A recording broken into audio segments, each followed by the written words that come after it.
possible. Et bien évidemment, les autorités craignent une nouvelle nuit de violence. Gérald Darmanin annonce une forte mobilisation des forces de l'ordre. Oui, 40 000 policiers et gendarmes. C'est 4 fois plus que les effectifs déployés la nuit dernière. Alexandre Chauveau, l'exécutif a donc décidé de changer de doctrine en matière de maintien de l'ordre.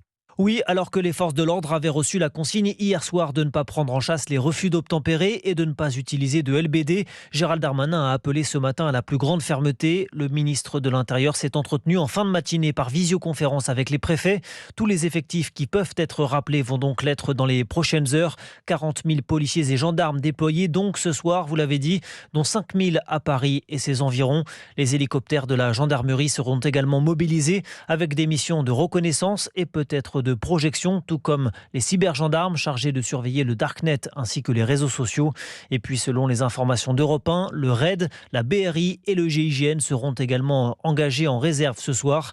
Enfin, si Éric Ciotti ou Éric Zemmour appellent à déclencher l'état d'urgence, cela n'est pour l'instant pas d'actualité pour l'exécutif, même si Beauvau se tient prêt à l'activer si les violences de la nuit dernière venaient à se répéter ce soir. Alexandre Chauveau, les tramways et les autobus ont souvent été la cible d'incendies la nuit dernière. Conséquence, ce soir, il n'y aura ni tram ni bus après 21h dans toute l'Île-de-France. Même décision dans l'agglomération lilloise dès 20h. À Clamart, en banlieue parisienne, la mairie décrète un couvre-feu entre 21h et 6h du matin. Clamart, où une rame de tramway avait été incendiée la nuit dernière. Enfin, dans le Pas-de-Calais, interdiction de tirer des feux d'artifice et de remplir des récipients d'essence.